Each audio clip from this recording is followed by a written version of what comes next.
Gracias por visitar este canal. Suscríbete y activa la campana para recibir más audiolibros. Empecemos. Inteligencia emocional por Daniel Goleman. Capítulo 13 y 14.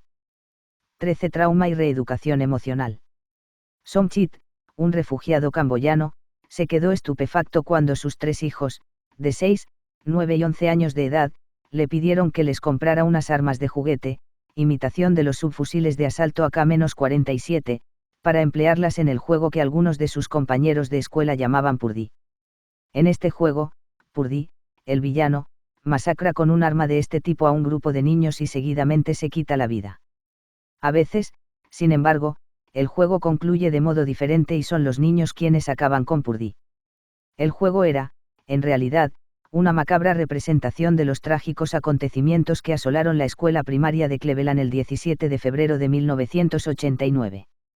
Durante el recreo matinal de primero, segundo y tercer curso, Patrick Purdy, antiguo alumno de la escuela 20 años atrás, comenzó a disparar indiscriminadamente desde un extremo del patio de recreo sobre los cientos de niños que estaban jugando en aquel momento. Durante 7 interminables minutos, Purdy sembró el patio de balas del calibre 7,22 y, finalmente, se suicidó de un tiro en la sien. Cuando la policía llegó al lugar de los hechos, había 5 niños muertos y 29 heridos. En los meses siguientes, los niños comenzaron a jugar espontáneamente al llamado juego de Purdy, uno de los muchos síntomas que indicaban la profundidad con la que quedaron grabados aquellos dantescos 7 minutos en la memoria de los pequeños. Cuando visité la escuela, situada a un paseo en bicicleta de un barrio aledaño a la Universidad del Pacífico en el que había pasado parte de mi infancia, habían transcurrido ya 5 meses desde que Purdy convirtiera un inocente recreo en una verdadera pesadilla. No obstante, aunque ya no quedaba el menor indicio del espantoso incidente, porque los agujeros de bala, las manchas de sangre y los rastros de carne, piel y cráneo habían sido limpiados enseguida e incluso las paredes habían sido repintadas al día siguiente, su presencia, sin embargo, seguía siendo todavía muy palpable. Pero las huellas más profundas del tiroteo ya no estaban en los muros del edificio de la escuela primaria sino en las mentes de los niños y del personal que, como podían, trataban de reanudar su vida cotidiana. Tal vez lo más sorprendente fuera la forma en que se revivía una y otra vez, hasta en sus más pequeños detalles, el recuerdo de aquellos pocos minutos. Un maestro me confesó, por ejemplo, que una oleada de pánico había recorrido la escuela el día que se comunicó la proximidad de la festividad de San Patricio, porque muchos niños creyeron que se trataba de un día especialmente dedicado a Patrick Purdy, el asesino. Cada vez que oímos el sonido de la sirena de una ambulancia, me confesó otro maestro, todo parece quedar en suspenso mientras los niños se paran a comprobar si se detiene aquí o sigue su camino hasta la residencia de ancianos situada calle abajo. Durante muchas semanas los niños tenían miedo de mirarse en los espejos de los lavabos porque se había extendido el rumor de que la sangrienta Virgen María, una especie de monstruo imaginario, les espiaba desde ellos. Muchas semanas después del tiroteo, una muchacha aterrada entró en el despacho de Pat Busser, el director, gritando: «Oigo disparos. Oigo disparos». Pero el ruido, como pronto se descubrió, procedía del extremo de una cadena que el viento hacía chocar contra un poste metálico. Muchos niños se sumieron en un estado de continua alerta, como si se mantuvieran constantemente en guardia ante la posibilidad de que se repitiera la ordalía de terror. Algunos de ellos se arremolinaban en torno a la puerta sin atreverse a salir al patio en el que había tenido lugar el incidente, otros adoptaron la costumbre de jugar en pequeños grupos, mientras uno de ellos montaba guardia, muchos, por último, siguieron evitando durante meses las zonas, malditas, las zonas en las que habían muerto los 5 niños. Los recuerdos persistían también en forma de pesadillas que asaltaban a los pequeños mientras dormían. Algunas de estas revivían directamente el incidente mientras que en otras ocasiones los niños se despertaban angustiados en medio de la noche, sobresaltados por todo tipo de imágenes aterradoras que les hacían creer que ellos tampoco tardarían en morir. Hubo niños que, para evitar soñar, trataron incluso de dormir con los ojos abiertos. Como saben los psiquiatras, todas estas reacciones forman parte de los síntomas que acompañan al trastorno de estrés postraumático, TEPT.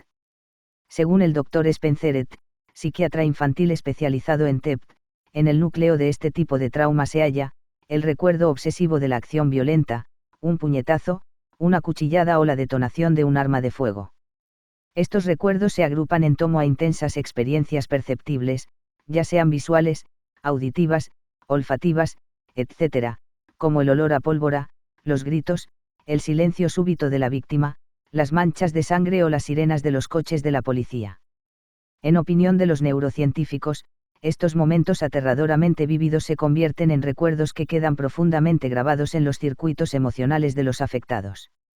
Todos estos síntomas son, de hecho, indicadores de una hiperexcitación de la amígdala que impele a los recuerdos del acontecimiento traumático a irrumpir de manera obsesiva en la conciencia. En este sentido, los recuerdos traumáticos se convierten en una especie de detonante dispuesto a hacer saltar la alarma al menor indicio de que el acontecimiento temido pueda volver a repetirse. Esta exacerbada susceptibilidad es la cualidad distintiva de todo trauma emocional, incluyendo la violencia física reiterada experimentada durante la infancia. Cualquier acontecimiento traumático, un incendio, un accidente de automóvil, una catástrofe natural como, por ejemplo, un terremoto o un huracán, una violación o un asalto, puede implantar estos recuerdos en la amígdala. Son muchas las personas que cada año sufren este tipo de calamidades que, en la mayor parte de los casos, dejan una huella indeleble en su cerebro.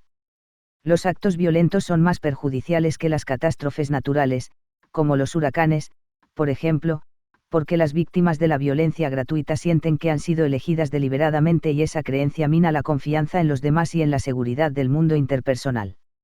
En cuestión de un instante, el mundo interpersonal se convierte en un lugar peligroso en el que los otros constituyen una amenaza potencial. La crueldad deja en la memoria de la víctima una impronta que la lleva a responder con miedo ante todo aquello que pueda recordar vagamente la agresión. Por ejemplo, un hombre que fue atacado por la espalda y que no pudo ver a su agresor, quedó tan afectado después del incidente, que siempre trataba de caminar delante de una anciana para sentirse seguro de que no le iban a agredir de nuevo. Otra mujer que fue asaltada en un ascensor por un hombre que la condujo a punta de cuchillo hasta un piso vacío, permaneció horrorizada durante semanas por la idea de tener que entrar en un ascensor, en el metro o en cualquier otro espacio cerrado en el que pudiera sentirse atrapada, y en cuanto veía que un hombre se metía la mano en el bolsillo de la chaqueta, como había hecho su agresor, se levantaba enseguida de su asiento. Como ha demostrado un reciente estudio realizado con supervivientes del Holocausto nazi, la impronta del terror, y el pertinaz estado de hiperalerta resultante, pueden perdurar toda la vida. 50 años después de haber perecido casi de inanición, de haber presenciado el asesinato de sus seres más queridos y de haber sobrevivido al terror constante de los campos de exterminio nazi, los recuerdos obsesivos seguían siendo particularmente vívidos. Un tercio de los sujetos entrevistados en esta investigación admitió que aún experimentaba una sensación generalizada de miedo, y cerca de 3/4 partes respondieron que se sentían ansiosos ante cualquier recordatorio de la persecución nazi, como un uniforme, una llamada inesperada a la puerta, el ladrido de un perro o una chimenea humeante. Medio siglo más tarde, el 60% de los entrevistados reconoció que pensaba a diario en el Holocausto y 8 de cada 10 manifestaron sufrir frecuentes pesadillas. Como dijo un superviviente, no sería normal si después de haber sobrevivido a Auschwitz no tuviera pesadillas. El terror congelado en la memoria. Escuchemos ahora las palabras de un veterano de Vietnam de 48 años, 24 años después de vivir un espantoso episodio en aquellas remotas tierras. No puedo librarme de los recuerdos. Las imágenes me asaltan con todo lujo de detalles, provocadas por las cosas más insignificantes, como el ruido de una puerta que se cierra de golpe, los rasgos de una mujer oriental, la textura de una estera de bambú o el olor a cerdo frito. Anoche no tuve problemas para conciliar el sueño, pero esta madrugada un trueno me ha despertado de nuevo paralizado por el miedo y me ha transportado a mi puesto de guardia en plena estación monzónica. Estoy seguro de que voy a morir en el próximo combate. Mis manos están congeladas y, sin embargo, tengo el cuerpo bañado en sudor, siento todos los pelos de la nuca erizados y mi corazón y mi respiración se hallan visiblemente agitados. Percibo un olor ligeramente azufrado y de repente descubro cerca de mí el cuerpo de mi compañero Troy sobre una plataforma de bambú que el Vietcong ha depositado en las proximidades de nuestro campamento. El próximo relámpago y el trueno que lo acompaña me producen tal sobresalto que caigo al suelo. Este terrible recuerdo, todavía vívidamente presente a pesar de los 20 años transcurridos, sigue teniendo el poder de evocar en este excombatiente el miedo de aquel aciago día. El TEP desciende peligrosamente el umbral de alarma del sistema nervioso, provocando una respuesta ante las situaciones más cotidianas como si se tratara de auténticos peligros. El circuito implicado en el secuestro emocional, que hemos descrito en el capítulo 2, desempeña un papel esencial en la grabación de este tipo de recuerdos. Y cuanto más brutal, estremecedor y horrendo sea el acontecimiento que desencadena el secuestro de la amígdala, más indeleble será la huella que deje. El fundamento neurológico de este tipo de recuerdos parece asentarse en una alteración drástica de la química cerebral desencadenada por un suceso aislado especialmente impresionante. Pero, aunque los descubrimientos realizados sobre el TEPT se basan en el impacto de un episodio único, los episodios de crueldad repetidos a lo largo de los años, como ocurre, por ejemplo, en el caso de los niños que han sufrido reiterados abusos sexuales, físicos o emocionales, provoca un resultado similar. El National Center for Post-Traumatic Stress Disorder, una red de centros de investigación dependiente de los hospitales de la Administración de Veteranos que reúne a una buena cantidad de asociaciones de excombatientes de Vietnam y de otros conflictos bélicos, aquejados de TEPT, está llevando a cabo la investigación tal vez más exhaustiva realizada en este sentido. Casi todos nuestros conocimientos sobre el TEPT en veteranos de guerra proceden de estudios como el reseñado, pero sus conclusiones también pueden aplicarse a los niños que han sufrido graves traumas emocionales, como el acontecido en la escuela primaria de Cleveland que reseñábamos al comienzo de este capítulo. Como me dijo el Dr. Dennis Charney, psiquiatra de Yale y director del Departamento de Neurología del National Center, desde el punto de vista biológico, las víctimas de un trauma de este tipo ya no vuelven a ser las mismas. Poco importa que haya sido el terror del combate, la tortura, los abusos repetidos en la infancia o una experiencia puntual, como hallarse atrapado en medio de un huracán o estar a punto de morir en un accidente de tráfico. Cualquier situación de estrés incontrolable acarrea idénticas secuelas biológicas. El término clave en este sentido parece ser la palabra incontrolable, puesto que si la persona siente que puede hacer algo para afrontar la situación, que puede ejercer algún tipo de control, no importa lo pequeño que éste sea, reacciona emocionalmente mucho mejor que quienes se sienten completamente impotentes. Esta sensación de impotencia es precisamente la que convierte a un determinado acontecimiento en algo subjetivamente abrumador. Como me comentaba el Dr. John Crystal, director del Laboratorio de Psicofarmacología Clínica, cuando alguien es atacado con un cuchillo, no sabe cómo defenderse y piensa ahora voy a morir, es más susceptible al TEPT que quien tiene alguna posibilidad de afrontar la situación. El desencadenante, pues, de este tipo de alteración cerebral es la sensación de que nuestra vida está en peligro y no hay nada que podamos hacer al respecto. Decenas de investigaciones realizadas con ratas han corroborado que la sensación de impotencia constituye el detonante común del TEPT. En esos estudios se colocó a varias parejas de ratas en jaulas separadas que eran sometidas a descargas eléctricas de baja intensidad, aunque ciertamente muy fuertes para una rata. Solo una rata de cada par tenía una palanca en su jaula que le permitía poner fin a la descarga en ambas jaulas. El experimento, que prosiguió durante semanas, demostró que las ratas que podían poner fin a las descargas no mostraban signos de estrés, mientras que las que no tenían esa posibilidad experimentaron cambios cerebrales permanentes. Un niño que haya sido tiroteado en el patio de recreo y que haya visto cómo sus compañeros caen al suelo bañados en sangre, o un maestro que se haya sentido incapaz de impedir la matanza, deben haber experimentado una extraordinaria sensación de impotencia. El TEPT como desorden límbico. Ya han transcurrido varios meses desde que un violento terremoto la hiciera saltar de la cama y correr gritando de pánico a través de la oscuridad en busca de su hijo de 4 años. Después, ambos permanecieron durante horas en la fría noche de Los Ángeles ateridos bajo un portal protector y sin comida, agua ni luz mientras el suelo temblaba bajo sus pies.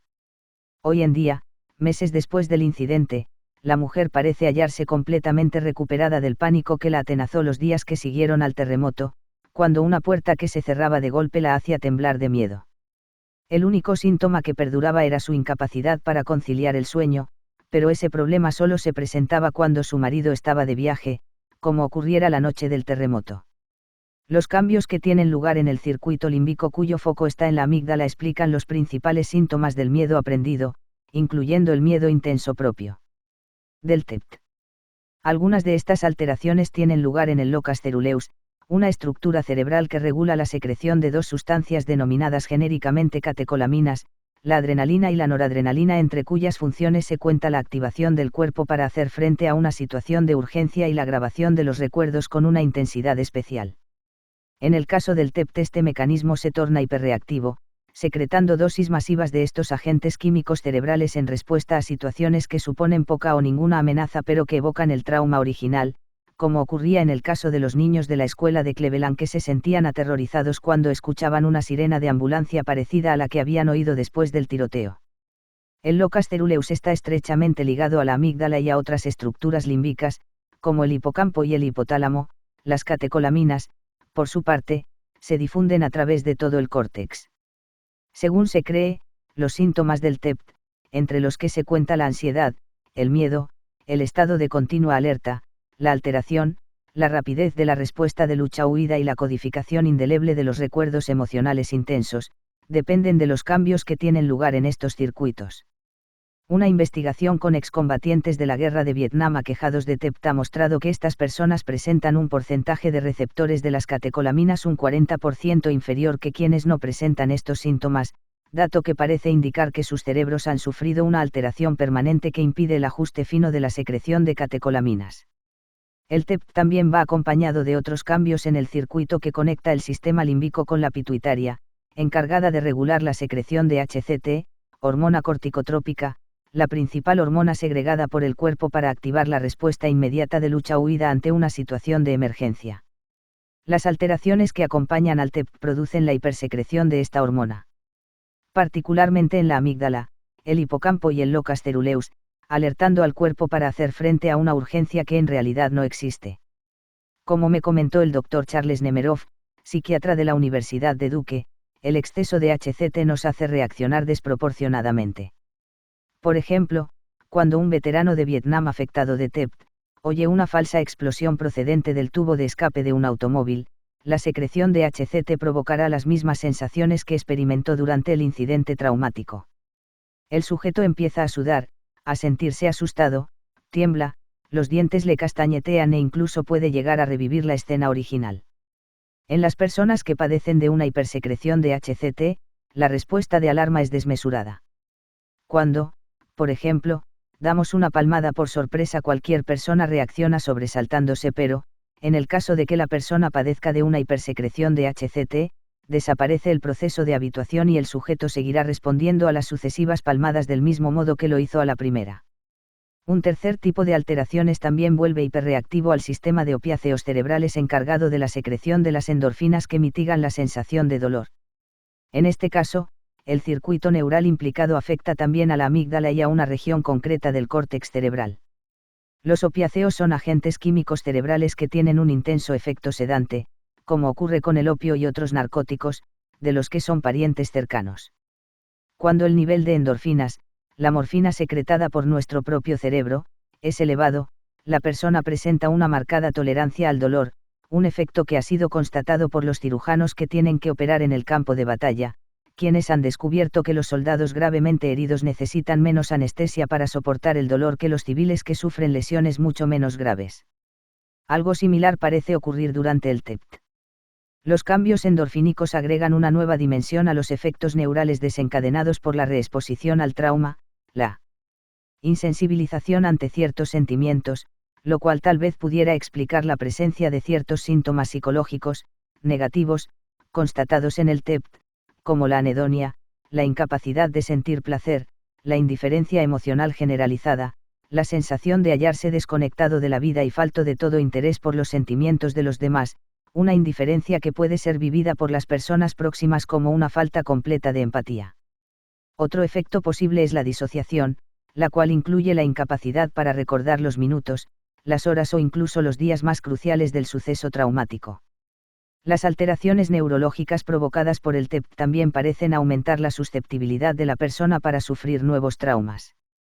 Existen investigaciones que demuestran que los animales que se han visto expuestos a un estrés moderado en su juventud son mucho más vulnerables a los cambios cerebrales inducidos por los traumas, un dato que parece sugerir la urgente necesidad de que los niños aquejados de TEPT reciban algún tipo de tratamiento.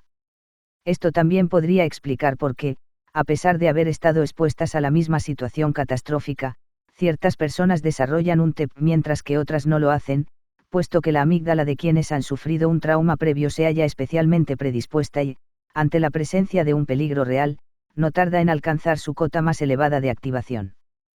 Todas estas alteraciones neurológicas ofrecen ventajas a corto plazo para hacer frente a las aterradoras experiencias que las suscitan.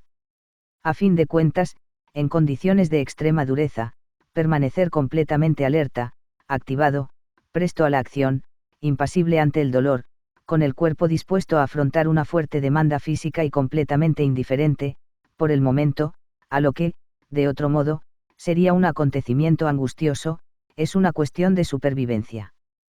Pero esta ventaja a corto plazo termina convirtiéndose en un verdadero inconveniente cuando las alteraciones cerebrales que acabamos de mencionar se instalan de manera permanente, como cuando un coche permanece con el acelerador continuamente apretado. El cambio en el nivel de excitabilidad de la amígdala y otras regiones cerebrales relacionadas, provocado por la exposición a un trauma intenso, nos coloca al borde del colapso, una situación en la que el incidente más inocuo puede terminar desencadenando fácilmente un secuestro neural que aboque a una explosión de miedo incontrolable. El reaprendizaje emocional. Los recuerdos traumáticos constituyen fijaciones del funcionamiento cerebral que interfieren con el aprendizaje posterior y, más concretamente, con el reaprendizaje de una respuesta normal ante los acontecimientos traumáticos. En los casos de pánico adquirido, como, por ejemplo, el TEPT, los mecanismos del aprendizaje y la memoria se desvían de su cometido. En este caso la amígdala también juega un papel muy importante, pero, en lo que respecta a la superación del miedo aprendido, es el neocórtex el que desempeña el papel fundamental. Los psicólogos denominan miedo condicionado al proceso mediante el cual la mente asocia algo que no supone ninguna amenaza a un suceso aterrador. Según Charney, las secuelas producidas por el temor inducido en animales de laboratorio permanecen durante años. La región cerebral clave que aprende, recuerda y moviliza el miedo condicionado corresponde al tálamo, la amígdala y el lóbulo prefrontal, el mismo circuito, en suma, implicado en el secuestro neural.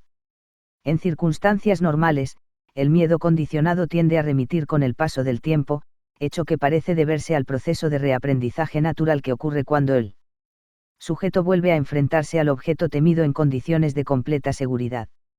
De este modo, por ejemplo, una niña que aprendió a temer a los perros porque fue mordida por un pastor alemán, irá perdiendo gradualmente su miedo de manera natural en la medida en que tenga la oportunidad de estar con alguien que tenga un pastor alemán con el que pueda jugar. Pero en el caso del TEPT este tipo de reaprendizaje natural no tiene lugar. En opinión de Charney, ello se debe a que los cambios cerebrales provocados por el TEPT son tan poderosos que cualquier reminiscencia, aun mínima, de la situación original desencadena un secuestro de la amígdala que refuerza la respuesta de pánico. Ello implica que no habrá ninguna ocasión en la que el objeto temido pueda ser afrontado con una sensación de calma, porque la amígdala no es capaz de reaprender una respuesta más moderada. La extinción del miedo, observa Charney, parece implicar un proceso de aprendizaje activo, algo que, por su propia naturaleza, es incompatible con el TEPT, que provoca la persistencia anormal de los recuerdos emocionales. Sin embargo, en presencia de las experiencias adecuadas, hasta el TEPT puede ser superado.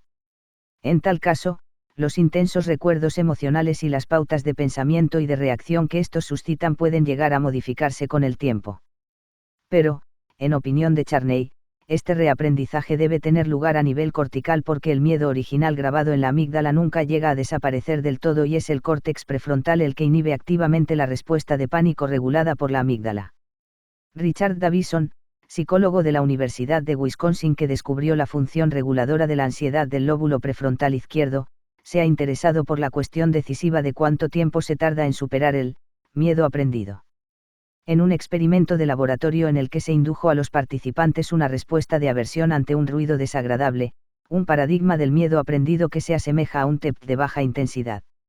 Davison descubrió que las personas que presentan una mayor actividad del córtex prefrontal izquierdo superan el miedo aprendido más rápidamente, lo cual sugiere la importancia del papel desempeñado por el córtex en la superación de la respuesta de ansiedad aprendida. La reeducación del cerebro emocional. Uno de los resultados más prometedores realizados sobre el TEPT procede de un estudio sobre supervivientes del Holocausto nazi, el 75% de los cuales seguían mostrando, 50 años más tarde, síntomas muy intensos de TEPT. El hecho de que el 25% restante hubiera logrado superar este tipo de síntomas es un dato sumamente esperanzador que supone que, de un modo u otro, los acontecimientos de su vida cotidiana les habían ayudado a contrarrestar de manera natural el problema. Quienes seguían presentando este tipo de síntomas mostraban las alteraciones del nivel de catecolaminas cerebrales características del TEPT, algo que no ocurría en quienes habían logrado recuperarse.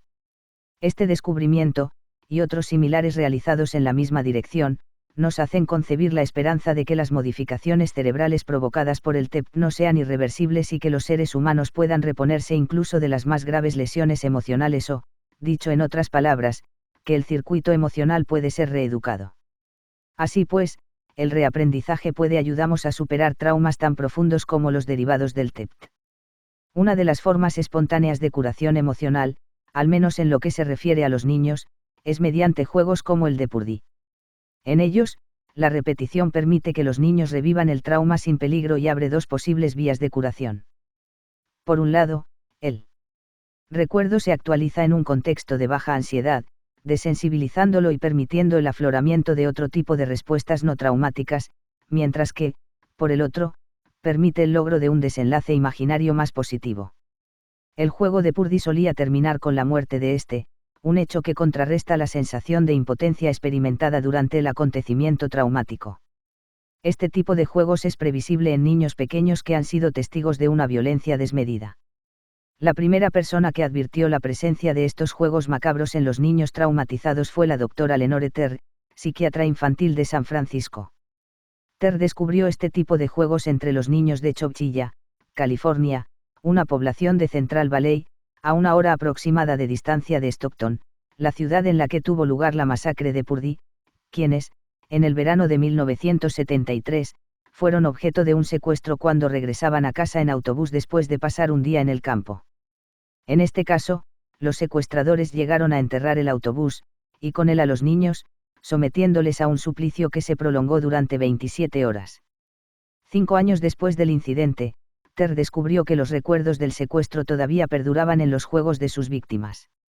Las niñas, por ejemplo, simulaban secuestros simbólicos cuando jugaban con sus muñecas. Una niña que había desarrollado una extrema repugnancia al contacto con los excrementos durante el incidente, se pasaba el tiempo lavando a su muñeca. Una segunda jugaba con su muñeca a un juego que consistía en realizar un viaje, sin importar a dónde, y regresar a salvo, el juego favorito de otra niña. Por último, consistía en meter a la muñeca en un agujero en el que se suponía que terminaba asfixiándose. Los adultos que han sufrido un trauma de estas características suelen experimentar una insensibilidad psicológica que bloquea todo recuerdo o sentimiento relativo al hecho, pero la mente de los niños tiende a reaccionar de manera diferente en opinión de Terr. Esto ocurre porque los niños utilizan la fantasía, el juego y la ensoñación cotidiana para rememorar y reconstruir el acontecimiento. Esta evocación deliberada del trauma parece impedir el bloqueo de los recuerdos intensos que luego irrumpen violentamente en forma de flashbacks. En el caso de que el trauma no sea demasiado grave, como ocurre, por ejemplo, en una visita al dentista, tal vez baste con 1 o 2 veces, pero si, por el contrario, se trata de un trauma grave, el niño necesitará reproducir la situación traumática una y otra vez en una suerte de ceremonial monótono y macabro hasta que pueda desembarazarse de él. El arte, uno de los vehículos a través de los que se expresa el inconsciente, constituye una forma de movilizar los recuerdos estancados en la amígdala. El cerebro emocional está estrechamente ligado a los contenidos simbólicos y a lo que Freud denominaba proceso primarios, el tipo de pensamiento propio de la metáfora, el cuento, el mito y el arte, una modalidad, por cierto, utilizada con frecuencia en el tratamiento de los niños traumatizados. En ocasiones, la expresión artística puede despejar el camino para que los niños hablen de los terribles momentos vividos de un modo que sería imposible por otros medios. Spencer et, psiquiatra infantil de Los Ángeles especializado en el tratamiento de niños traumatizados, cuenta el caso de un niño de 5 años que fue secuestrado junto a su madre por el examante de esta. El hombre los condujo a la habitación de un motel en donde obligó al niño a esconderse bajo una manta mientras golpeaba a su madre hasta matarla. Comprensiblemente, el chico se mostraba muy reacio a hablar de todo lo que había vivido durante aquella terrible experiencia, así que Ed le pidió que hiciera un dibujo sobre un tema libre. Ed recuerda que el dibujo representaba a un piloto de coches de carreras cuyos ojos estaban desmesuradamente abiertos, un hecho que Ed interpretó como una referencia a su propia mirada furtiva hacia el asesino. La técnica que utiliza Ed para emprender la terapia con este tipo de niños consiste en pedirles que hagan un dibujo, porque en casi todos ellos aparecen referencias tangenciales a la escena traumática. Además, el hecho de dibujar es, en sí mismo, terapéutico, y pone en marcha un proceso que puede terminar conduciendo a la superación del trauma. El reaprendizaje emocional y la superación del trauma. Irene había acudido a una cita que acabó en un intento de violación. Aunque había podido librarse de su atacante, este continuó amenazándola, molestándola en mitad de la noche con llamadas telefónicas obscenas y siguiendo cada uno de sus pasos. En cierta ocasión, cuando denunció el hecho a la policía, ésta le quitó importancia aduciendo que, en realidad no había pasado nada. Pero cuando Irene acudió a la terapia mostraba claros síntomas de TEPT, se negaba a mantener ninguna clase de relaciones sociales y se hallaba prisionera en su propia casa. El caso de Irene lo cita la doctora Judith Louise Herman, psiquiatra de Harvard que ha desarrollado un método innovador para el tratamiento de los sujetos afectados por un trauma. Este proceso, en opinión de Herman, pasa por 3 fases diferentes. En primer lugar, el paciente debe recuperar cierta sensación de seguridad, seguidamente debe recordar los detalles del trauma y, finalmente, debe atravesar el duelo por lo que pueda haber perdido. Solo entonces podrá restablecer su vida normal. No es difícil advertir la lógica que subyace a estos 3 pasos, porque esta secuencia parece reflejar la forma en que el cerebro emocional reaprende que no hay por qué considerar la vida como una situación de alarma constante.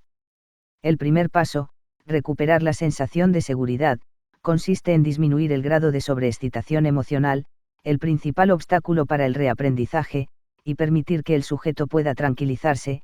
Normalmente, este paso se da ayudando a que el paciente comprenda que sus pesadillas, su permanente sobresalto, su hipervigilancia y su pánico, forman parte del cuadro de síntomas propio del TEPT, un tipo de comprensión que, por sí solo, proporciona cierto alivio.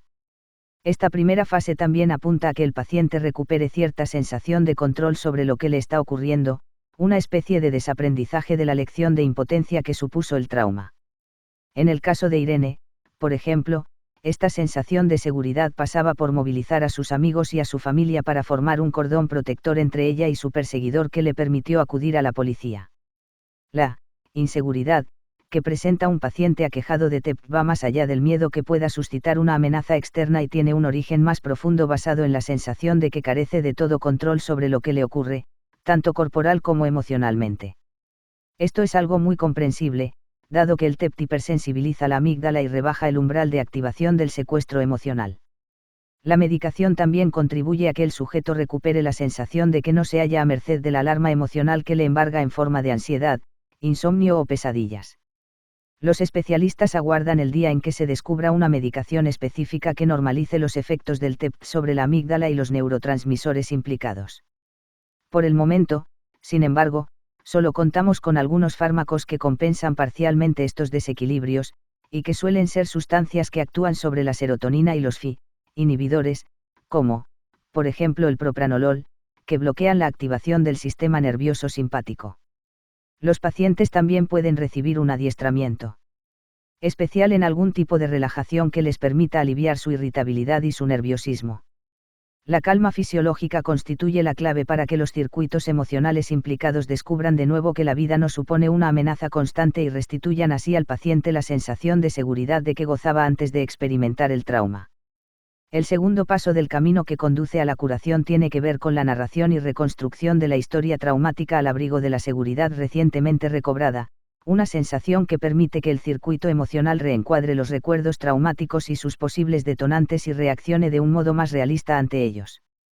Cuando el paciente ya es capaz de relatar los terribles pormenores del incidente se produce una auténtica transformación, tanto en lo que atañe al contenido emocional de los recuerdos como a sus efectos sobre el cerebro emocional. El ritmo de esta rememoración verbal es un factor sumamente delicado y parece reflejar el ritmo natural de recuperación del trauma de quienes no llegan a experimentar el TEPT. En estos casos parece existir una especie de reloj interno que, alterna, a lo largo de días o incluso de meses, periodos de recuerdo del incidente con otros en los que el sujeto no parece recordar nada, permitiendo así una dosificación que favorece la asimilación gradual del incidente perturbador.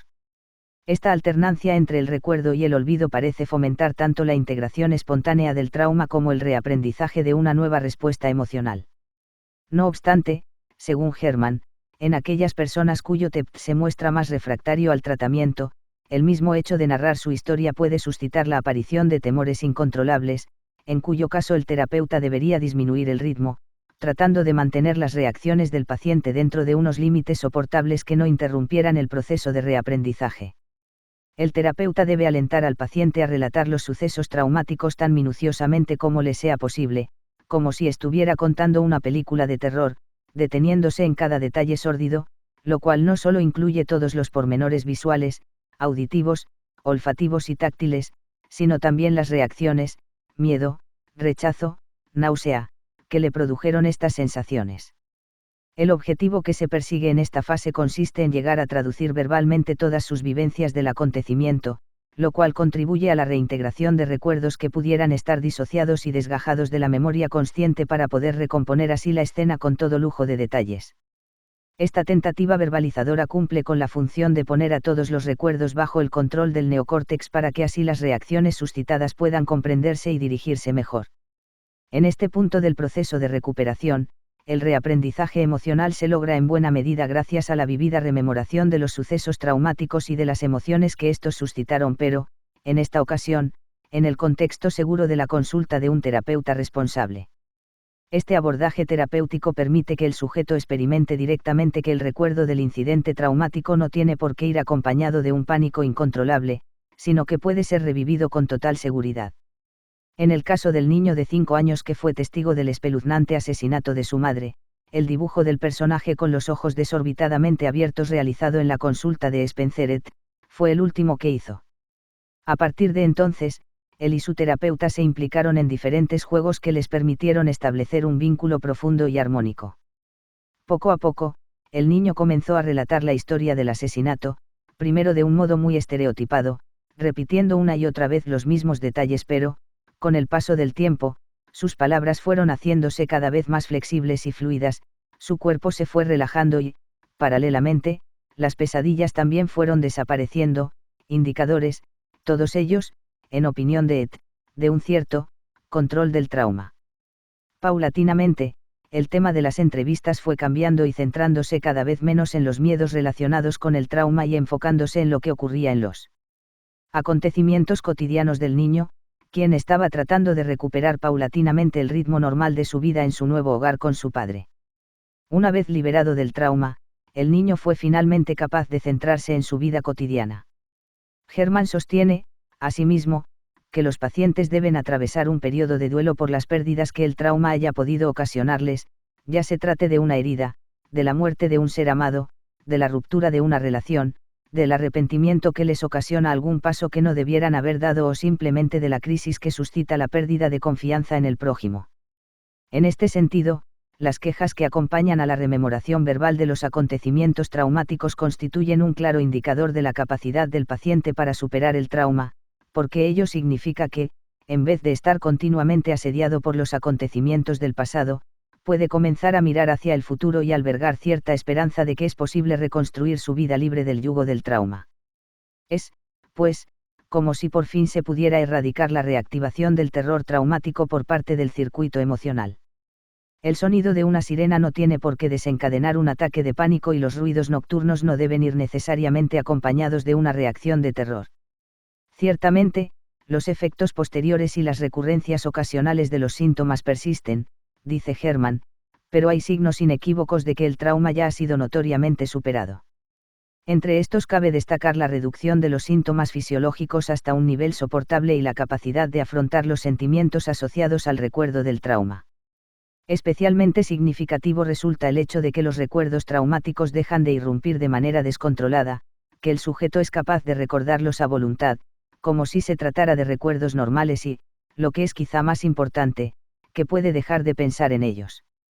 Todo esto implica, finalmente, la reanudación de una nueva vida en la que puedan establecerse profundas relaciones basadas en la confianza y en un sistema de creencias que encuentre sentido incluso a un mundo en el que caben este tipo de injusticias. Todos estos son, a fin de cuentas, indicadores del éxito de cualquier proceso de reeducación del cerebro emocional. La psicoterapia como reaprendizaje emocional. Afortunadamente, las tragedias que quedan grabadas a fuego son relativamente escasas en la vida de la mayoría de la gente. Sin embargo, a pesar de ello, el mismo circuito emocional que tan profundamente inscribe los recuerdos traumáticos, también permanece activo en los momentos menos dramáticos. Los problemas más comunes de la infancia, como, por ejemplo, sentirse crónicamente ignorado y falto de atención o afecto, el abandono, la pérdida o el rechazo social, tal vez no lleguen a alcanzar dimensiones tan traumáticas, pero también dejan su impronta en el cerebro emocional, ocasionando distorsiones, y también lágrimas y arrebatos de cólera, en las relaciones que el sujeto establecerá durante el resto de su vida. Pero si el TEP puede curarse, también pueden serlo las cicatrices emocionales que muchos de nosotros llevamos profundamente grabadas. Esa es, precisamente, la tarea de la psicoterapia y, en términos generales, puede afirmarse que una de las principales contribuciones de la inteligencia emocional consiste en aprender a relacionarnos de manera más inteligente con nuestro lastre emocional. La dinámica existente entre la amígdala y el mejor informado córtex prefrontal nos proporciona un modelo neuroanatómico del modo en que la psicoterapia puede ayudarnos a superar este tipo de profundas y nocivas pautas emocionales.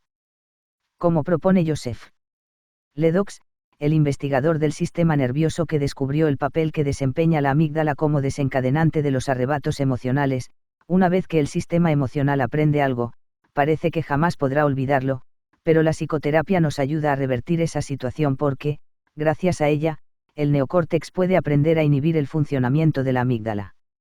De este modo, el sujeto puede superar la tendencia a reaccionar de manera automática, aunque las emociones básicas provocadas por la situación sigan persistiendo de manera subyacente.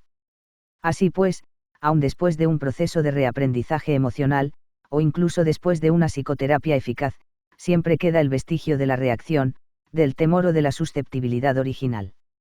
El córtex prefrontal puede moderar o refrenar el impulso a desbordarse de la amígdala, pero no puede eliminar completamente su respuesta automática.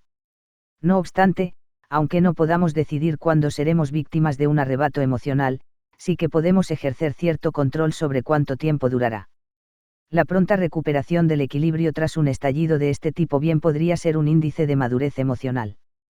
Los principales cambios que tienen lugar durante el proceso de la terapia afectan a las respuestas que el sujeto da a sus reacciones emocionales.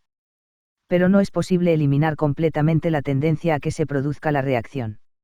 La prueba de ello nos la proporciona una serie de investigaciones psicoterapéuticas llevadas a cabo por Lester Luborsky y sus colegas de la Universidad de Pensilvania, que comenzaron llevándoles a identificar los principales problemas de relación que conducen al sujeto a buscar ayuda psicoterapéutica: el deseo de ser aceptados, la necesidad de intimidad, el miedo al fracaso o la franca dependencia.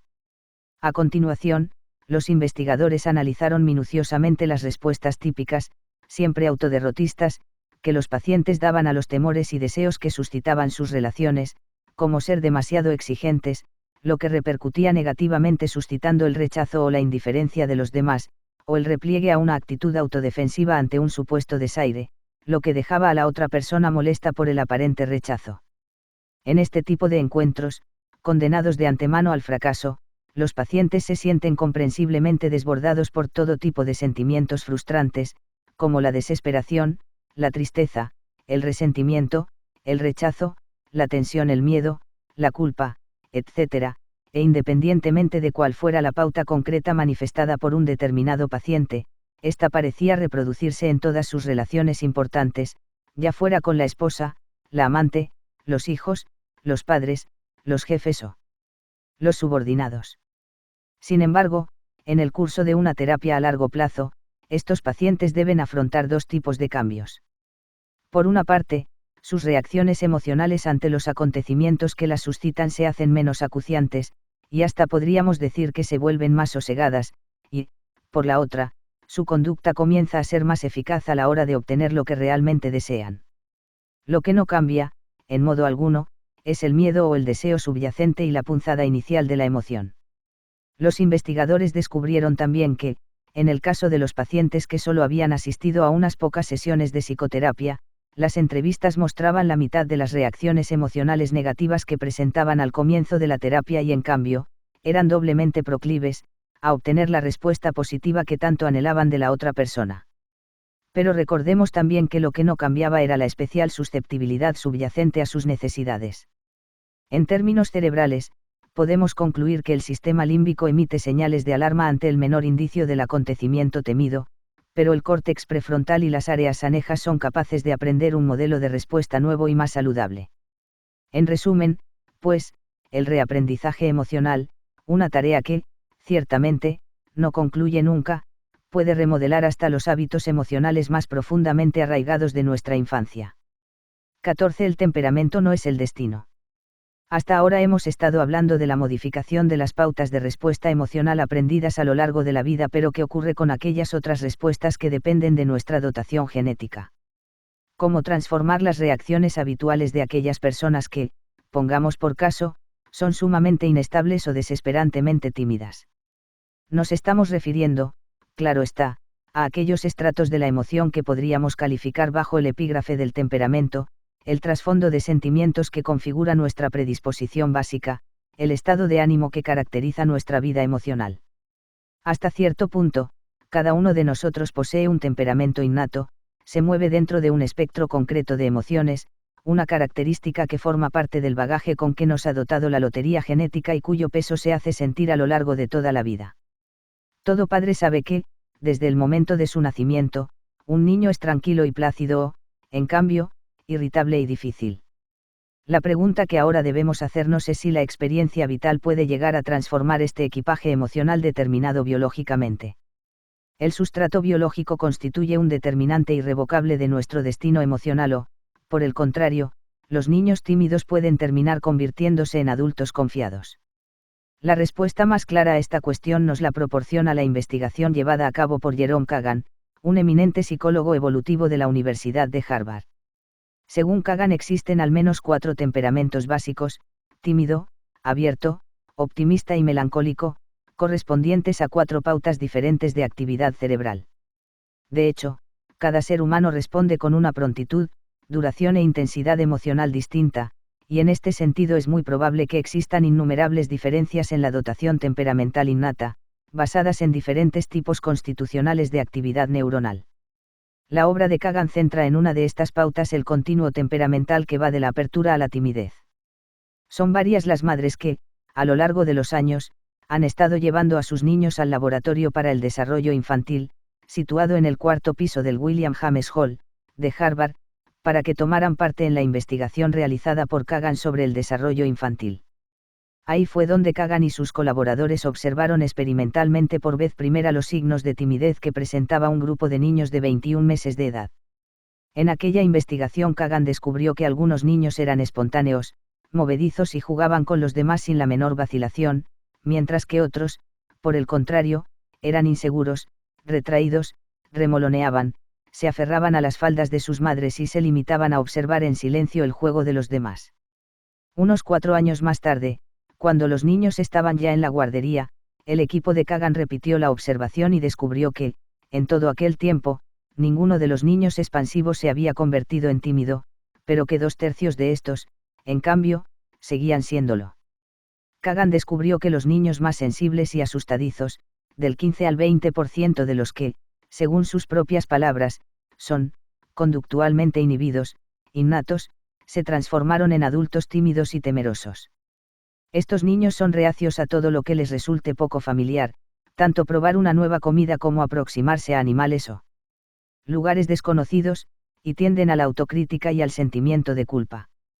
Son niños que se quedan ansiosamente paralizados en las situaciones sociales, ya sea en la clase, en el patio de recreo, en presencia de personas desconocidas o donde quiera, en suma, que se sientan observados, y, cuando alcanzan la madurez, tienden a permanecer aislados y tienen un miedo enfermizo a dar una charla o a acometer cualquier actividad en la que se sientan expuestos a la mirada ajena.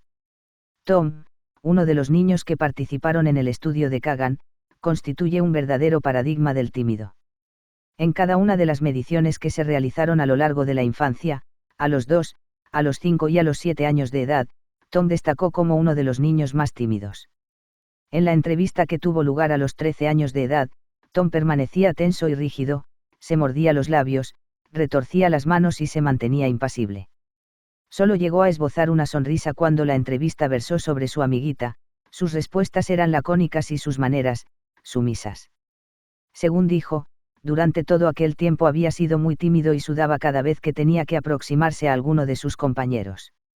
También se había sentido perturbado por multitud de miedos, miedo a que su casa se quemase, miedo a lanzarse a la piscina, miedo a estar solo en la oscuridad, etc., y se vio asaltado por muchas pesadillas en las que era atacado por monstruos.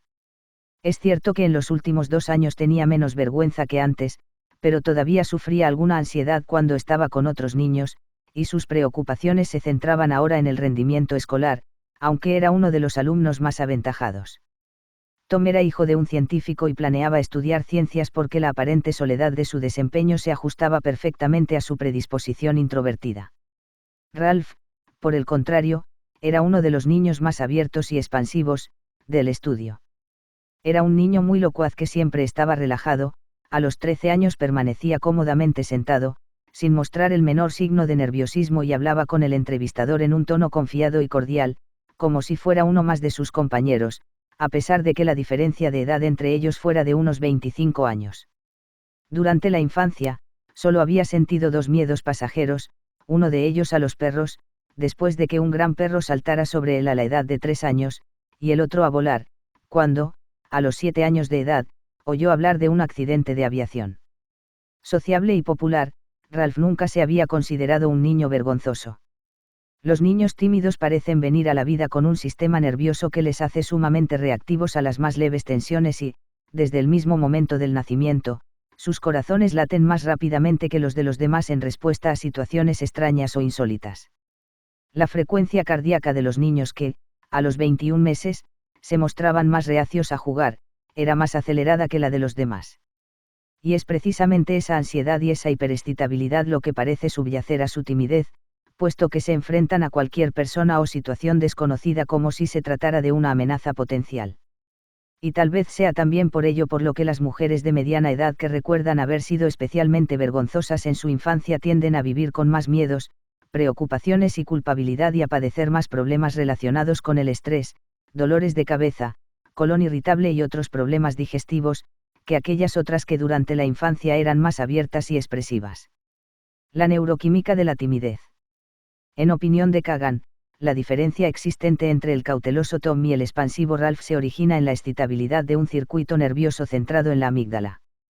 Según Kagan, la gente proclive, como Tom, a la timidez, tiene una predisposición neuroquímica innata a la hiperexcitabilidad de ese circuito y este es el motivo por el cual evitan las situaciones desconocidas, huyen de la incertidumbre y sufren de ansiedad.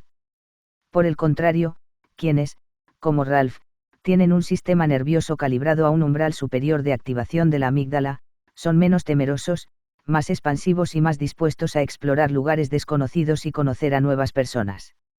Uno de los indicadores más tempranos de este patrón nervioso heredado es lo difícil e irritable que es el niño o lo tenso que se pone cada vez que debe enfrentarse a algo o alguien desconocido.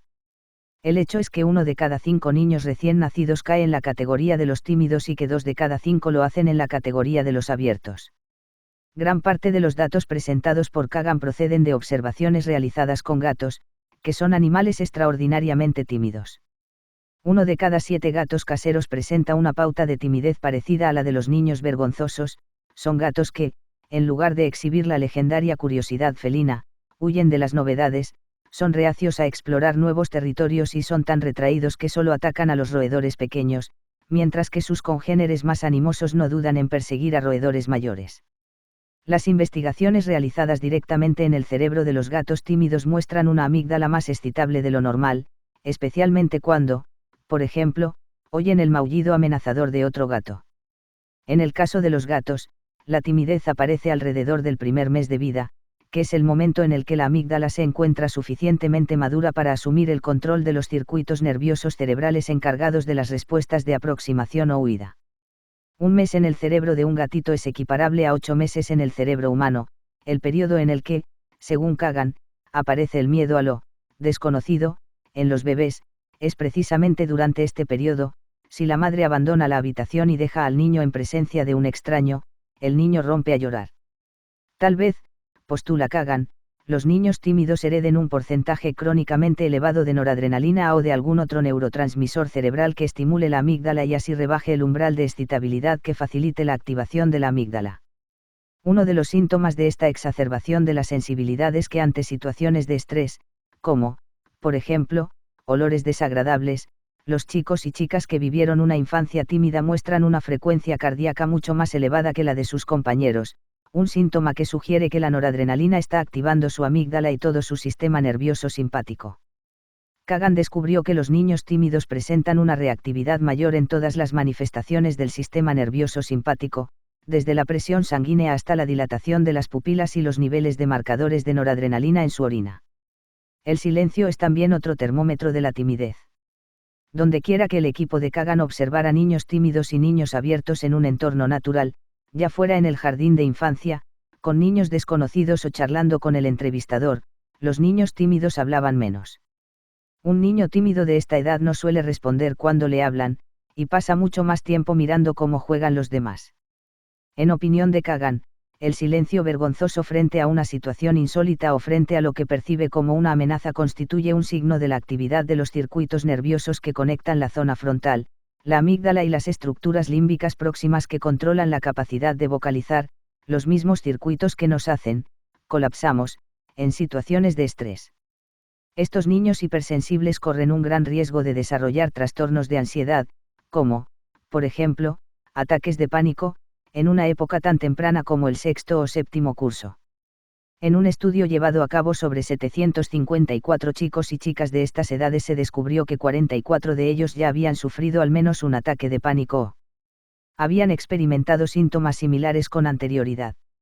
Normalmente, estos episodios de ansiedad fueron desencadenados por las situaciones conflictivas propias de la temprana adolescencia, como una primera cita o un examen importante, por ejemplo, situaciones que la mayoría de los niños aprende a manejar sin llegar a desarrollar problemas más serios.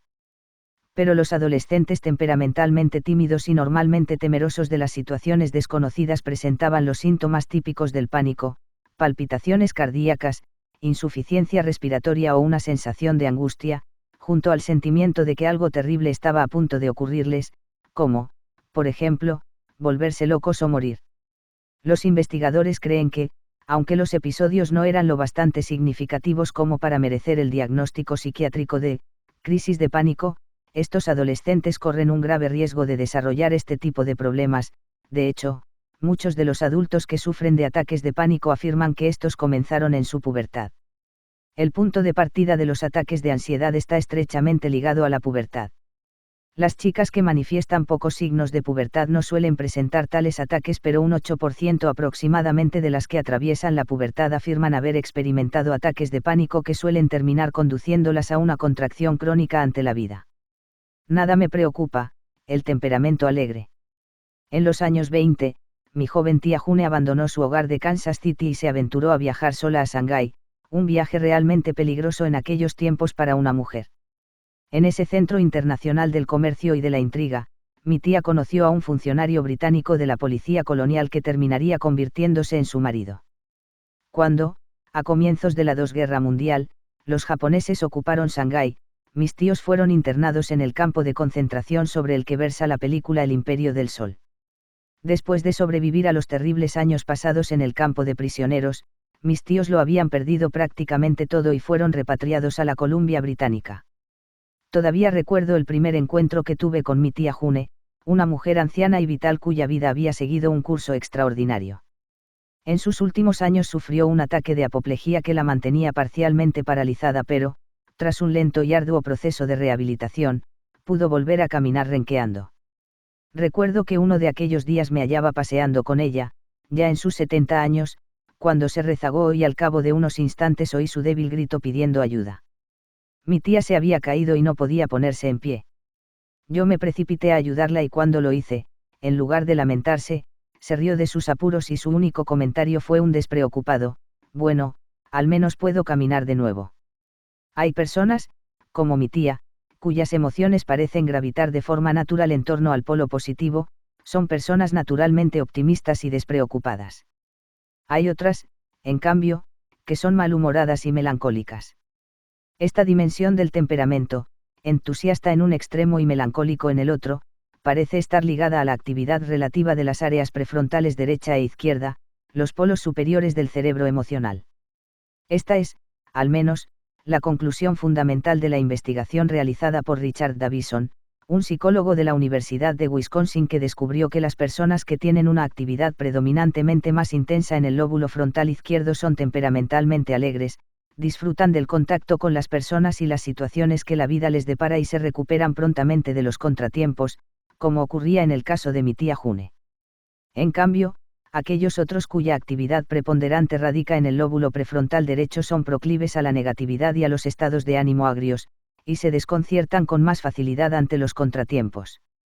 Parece, pues, como si fueran incapaces de desconectarse de sus preocupaciones y de sus depresiones. En uno de los experimentos típicos realizados por Davison, se comparó a una serie de voluntarios que presentaban una actividad prefrontal preponderantemente izquierda con otros 15 sujetos que mostraban una mayor actividad en el lado derecho.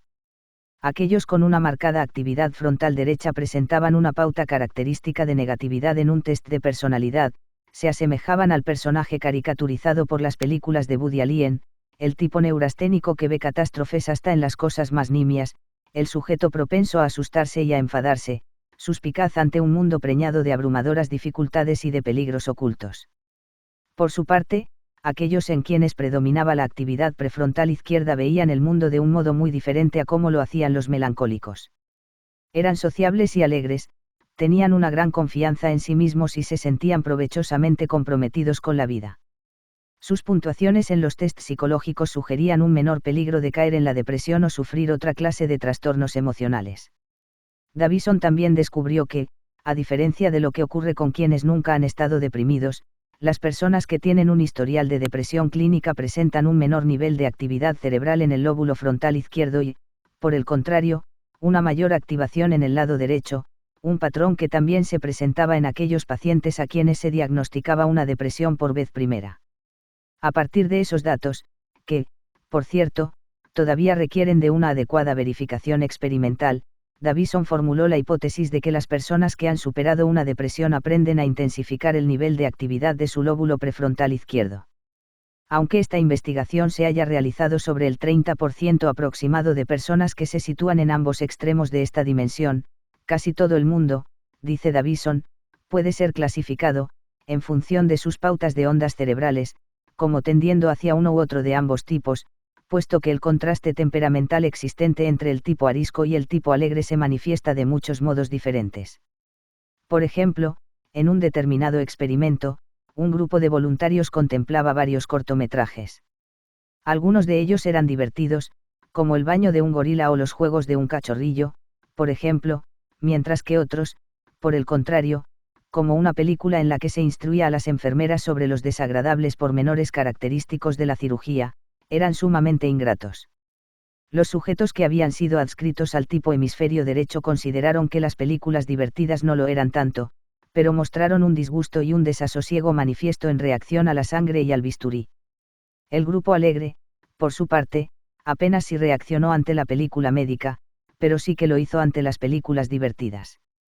Así pues, parece como si el temperamento nos predispusiera para reaccionar ante la vida con un registro emocional positivo o negativo. Al igual que ocurría con la dimensión timidez-apertura, la tendencia hacia el temperamento melancólico u optimista aparece también durante el primer año de vida, hecho que apoya fuertemente la hipótesis de que el temperamento es un dato genéticamente determinado. Como sucede con la mayor parte del cerebro, durante los primeros meses de vida, los lóbulos frontales todavía están madurando y su actividad no puede valorarse de un modo fiable hasta los 10 meses de edad aproximadamente. Pero, en niños de esa edad, Davison encontró que el nivel de activación relativa de los lóbulos prefrontales predecía, con una correlación de casi el 100%, si los niños llorarían cuando su madre abandonara la habitación. De las muchas decenas de niños valorados de este modo, todos los que lloraron mostraron una preponderancia de la actividad cerebral del lóbulo derecho, mientras que en aquellos que no lo hicieron ocurría exactamente lo contrario. Hay que añadir, por último, que, aun en el caso de que esta dimensión temperamental se establezca desde el momento del nacimiento, o en algún momento muy próximo a él, quienes manifiesten una pauta arisca no están necesariamente condenados a pasar la vida encerrados en su habitación haciendo calceta. De hecho, las lecciones emocionales que recibimos en la infancia pueden tener un impacto muy profundo sobre el temperamento, ya sea amplificando o enmudeciendo una determinada predisposición genética. La gran plasticidad del cerebro infantil determina que las experiencias que acontezcan en estos momentos tempranos tengan un impacto duradero a la hora de modelar los caminos neuronales por los que discurrirá el resto de nuestra vida. Tal vez la mejor ilustración del tipo de experiencias que pueden modificar positivamente el temperamento sea la que nos proporciona la investigación llevada a cabo por Kagan con niños tímidos. Domesticar a la hiperexcitable amígdala. Las alentadoras novedades que nos proporciona la investigación llevada a cabo por Kagan es que no todos los miedos de la infancia siguen desarrollándose durante toda la vida, es decir, que el temperamento no es el destino y que las experiencias adecuadas pueden reeducar la hiperexcitabilidad de la amígdala. Lo que determina la diferencia son las lecciones emocionales y las respuestas que los niños aprenden durante su proceso de crecimiento. Lo que cuenta al comienzo para el niño tímido es cómo le tratan sus padres, y es así como aprenden a superar su timidez natural. Los padres que planifican experiencias gradualmente alentadoras para sus hijos les brindan la posibilidad de superar para siempre sus temores. 1 de cada 3 niños que llega al mundo con todos los síntomas de una amígdala hiperexcitable termina perdiendo la timidez cuando entra en la guardería. De la observación de estos niños, previamente temerosos, queda claro que los padres, y especialmente las madres, desempeñan un papel importantísimo en el hecho de que un niño innatamente tímido se fortalezca con el correr de los años o siga huyendo de lo desconocido y se llene de inquietud ante cualquier dificultad. La investigación realizada por el equipo de Kagan descubrió que algunas madres creen que deben proteger a sus hijos tímidos de toda perturbación, otras, en cambio, consideran que es más importante apoyarles para que ellos mismos aprendan a afrontar estos momentos y acostumbrarles así a los pequeños contratiempos de la vida. La sobreprotección, pues, parece alentar el temor privando a los más jóvenes de la oportunidad de aprender a superar sus miedos, mientras que, en cambio, la filosofía de aprender a adaptarse, parece contribuir a que los niños más temerosos desarrollen su valor. Las observaciones realizadas en el hogar demostraron que, a los 6 meses de edad, las madres protectoras que trataban de consolar a sus hijos, les cogían y les mantenían en sus brazos cuando estaban agitados o lloraban, y lo hacían más que aquellas otras que trataban de ayudar a que sus hijos aprendieran a dominar por sí mismos estos momentos de desasosiego. La proporción entre las veces en que eran cogidos por sus madres cuando estaban tranquilos y cuando estaban inquietos demostró que las madres protectoras sostenían a sus hijos en brazos mucho más durante los momentos de inquietud que durante los de calma. Al año de edad, la investigación demostró la existencia de otra marcada diferencia. Las madres protectoras se mostraban más indulgentes y ambiguas a la hora de poner límites a sus hijos cuando estos estaban haciendo algo que podía resultar peligroso como, por ejemplo, meterse en la boca un objeto que pudieran tragarse. Las otras madres, por el contrario, eran empáticas, insistían en la obediencia, imponían límites claros y daban órdenes directas que bloqueaban las acciones del niño. Pero ¿cómo la firmeza de una madre puede conducir a una disminución de la timidez? En opinión de Kagan, cuando un niño se arrastra decididamente hacia algo que le parece atractivo y su madre le interrumpe con un contundente, apártate de eso. Se produce un aprendizaje en el que el niño se ve obligado a hacer frente a una leve sensación de incertidumbre. La repetición de esta situación centenares de veces durante el primer año de vida proporciona al niño una serie de ensayos en pequeña escala que le ayudan a aprender a afrontar lo inesperado. Esta es, precisamente, la clase de encuentro que debe aprender a controlar el niño tímido, y la forma más adecuada de hacerlo es en pequeñas dosis. Si los padres se muestran amorosos pero no cogen en brazos al niño y le consuelan ante cada pequeño contratiempo, éste terminará aprendiendo por sí mismo a controlar estas situaciones. A los 2 años de edad, cuando volvían a llevar los niños temerosos al laboratorio de Kagan, se mostraron mucho menos propensos a llorar ante el gesto serio de un extraño o cuando un experimentador les ponía un esfigmomanómetro en el brazo para medir su tensión sanguínea.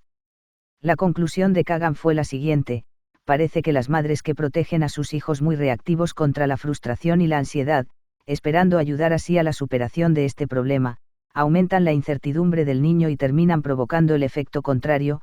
En otras palabras, parece que la estrategia protectora priva a los niños de la oportunidad de aprender a calmarse a sí mismos frente a lo desconocido y así poder superar un poco más sus miedos.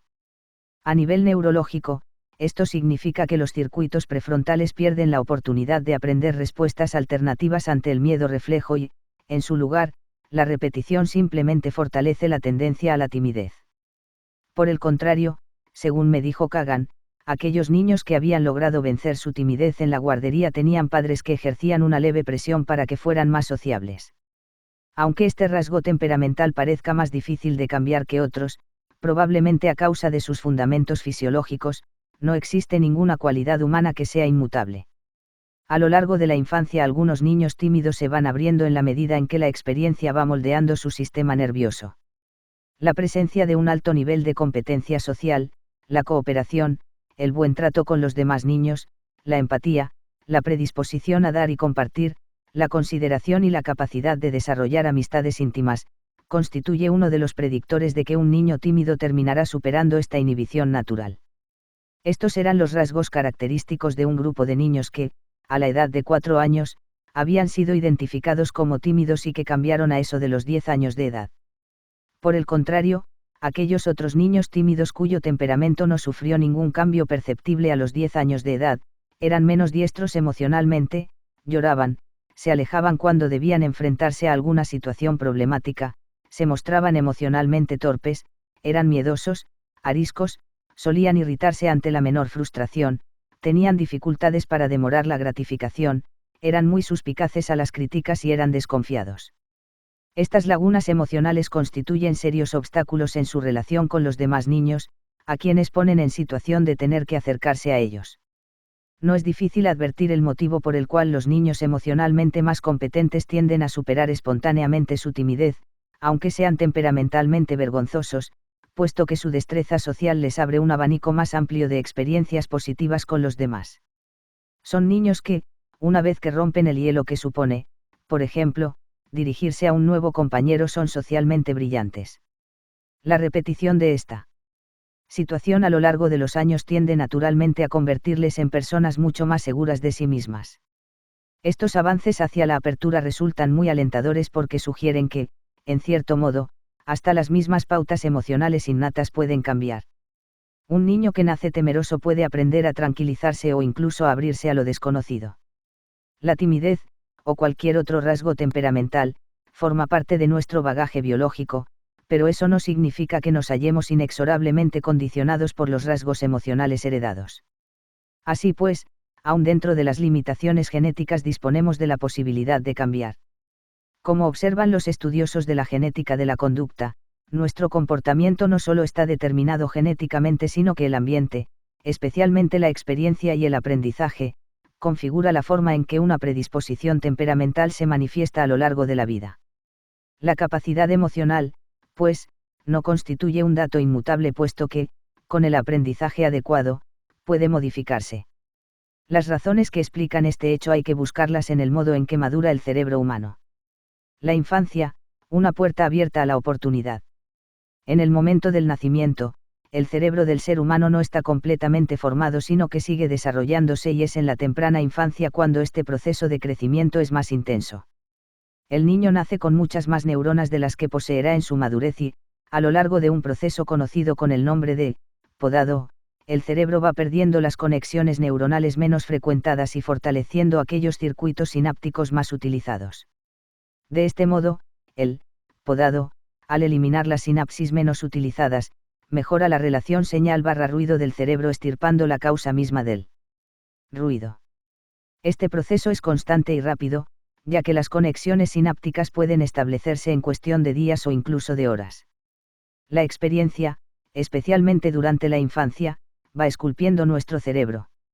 La demostración clásica del impacto de la experiencia sobre el desarrollo del cerebro la proporcionaron los premios Nobel Thorsten Wiesel y David Ubel, neurocientíficos, que demostraron la existencia de un periodo crítico, durante los primeros meses de vida de los gatos y de los monos, en el desarrollo de las sinapsis que portan las señales procedentes del ojo hasta el córtex visual, en donde son interpretadas.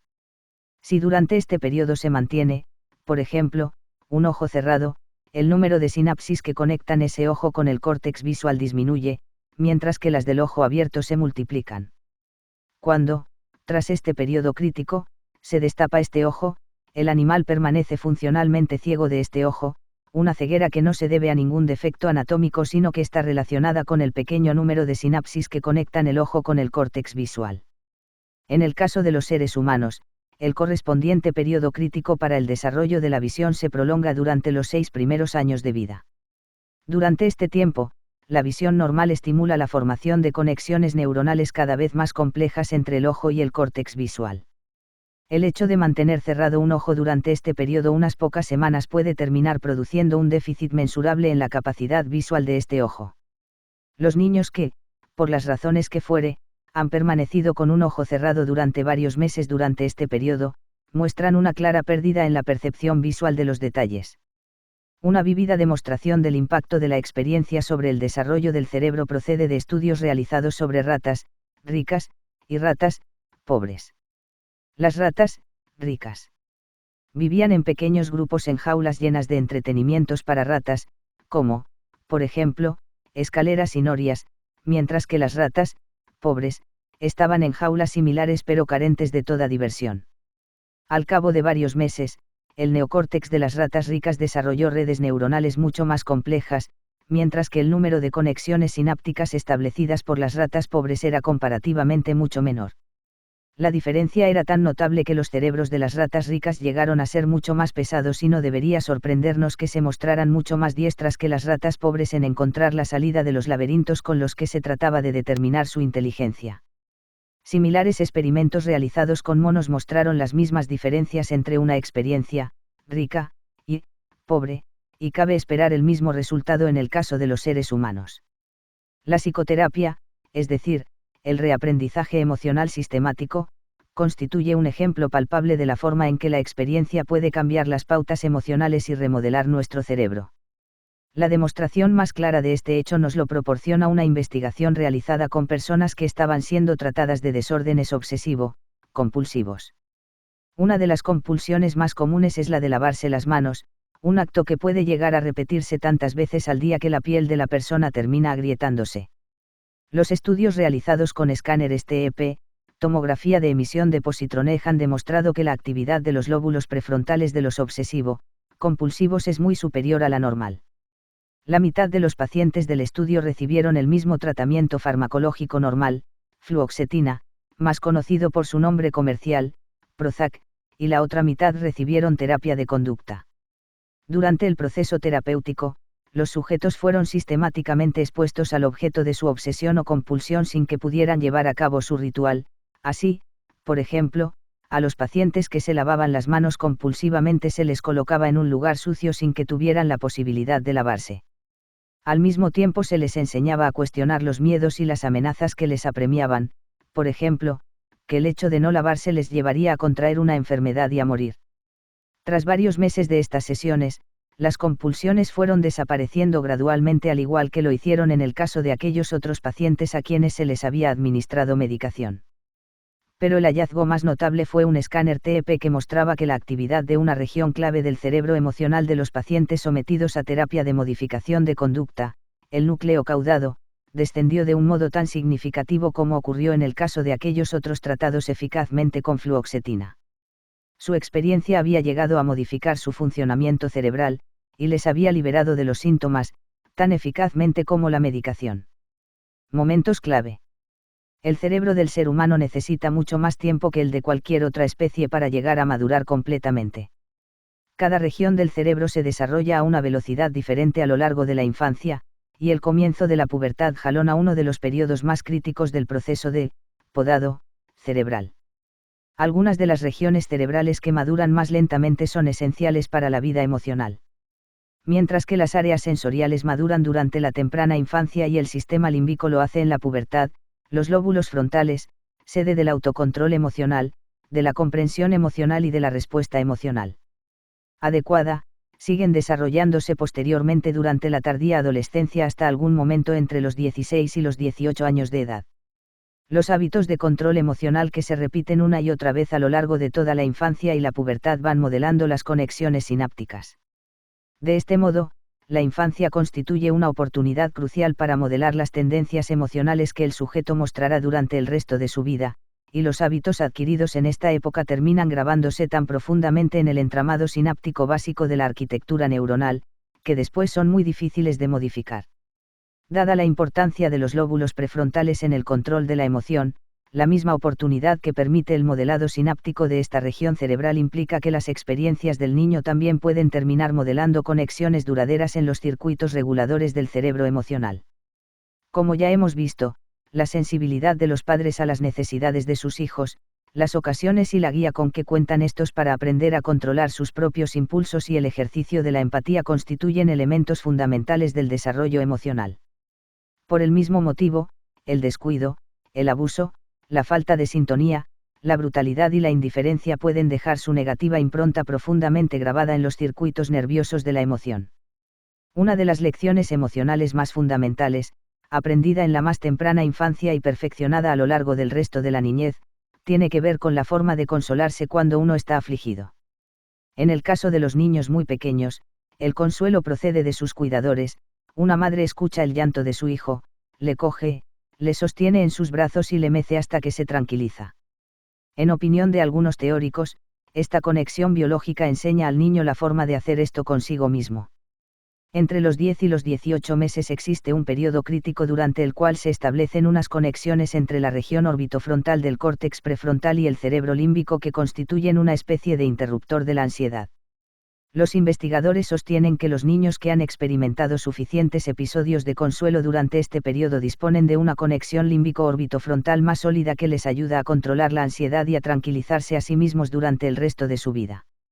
A decir verdad, el arte de tranquilizarse a sí mismo se aprende a lo largo de los años y recurriendo a medios distintos a medida que la maduración del cerebro le proporciona herramientas emocionales cada vez más sofisticadas. Recordemos que los lóbulos frontales, tan importantes para la regulación de los impulsos límbicos, maduran durante la adolescencia.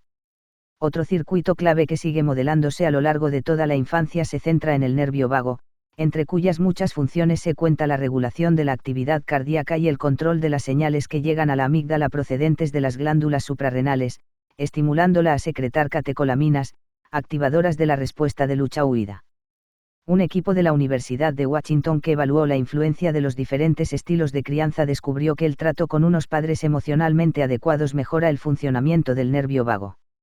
En opinión de John Gottman, quien realizó esta investigación, los padres modifican el tono vagal de sus hijos, una medida del nivel de activación del nervio vago, mediante el adiestramiento emocional que les proporcionan, hablar sobre los sentimientos y sobre cómo comprenderlos, no ser excesivamente críticos ni reprobadores, tratar de encontrar soluciones a los problemas emocionales y enseñarles a recurrir a alternativas distintas a la pelea y el encierro en sí mismos cuando están enojados o tristes. Cuando esta actividad se realiza adecuadamente, los niños están en mejores condiciones para controlar la actividad vagal que mantiene a la amígdala dispuesta a activar al cuerpo con hormonas de lucha o huida, mejorando así su conducta. Así pues, cada una de las habilidades clave de la inteligencia emocional cuenta con un periodo crítico de desarrollo que perdura durante toda la infancia y que proporciona una oportunidad preciosa para inculcar en el niño hábitos emocionales constructivos o, en caso contrario, dificultar la corrección posterior de las posibles carencias. El proceso de modelado y podado de los circuitos neuronales que tiene lugar durante la infancia podría explicar los efectos decisivos y duraderos de los traumas emocionales infantiles, la necesidad de un largo proceso psicoterapéutico para llegar a incidir sobre estas pautas y también, como ya hemos visto, la persistencia latente de esos patrones a pesar de las nuevas comprensiones y respuestas aprendidas durante la terapia. A decir verdad, la plasticidad del cerebro perdura durante toda la vida, aunque no ciertamente del mismo modo que en la infancia. Todo aprendizaje implica un cambio cerebral, un fortalecimiento de las conexiones sinápticas. Los cambios cerebrales observados en los pacientes con desórdenes obsesivo-compulsivos demuestran que el esfuerzo sostenido en cualquier momento de la vida puede llegar a transformar, incluso a nivel neuronal, los hábitos emocionales. Para mejor o para peor, lo que ocurre con el cerebro en los casos de trastorno de estrés postraumático, o también, por cierto, en el caso de la terapia, es similar al efecto de todo tipo de experiencias emocionales repetidas o intensas. En este sentido, las lecciones emocionales más importantes son las que los padres dan a sus hijos. Existe una gran diferencia entre los hábitos emocionales inculcados por padres que están profundamente conectados con las necesidades emocionales de sus hijos y que proporcionan una educación empática, y aquellos otros proporcionados por padres que, por el contrario, se hallan tan absortos en sí mismos que ignoran la ansiedad de sus hijos o que simplemente se limitan a gritar y a golpearles caprichosamente. En cierto sentido, la psicoterapia constituye un intento de enmendar lo que se torció o quedó completamente soslayado durante los primeros años de la vida. Pero ¿qué es lo que nos impide proporcionar al niño el cuidado y la orientación necesarios para cultivar esas habilidades emocionales fundamentales? Aquí termina la parte 8 de 9. Ve a la parte 9 y avanza en tu desarrollo emocional. Suscríbete al canal si deseas recibir más audiolibros. Hasta la próxima, amigos.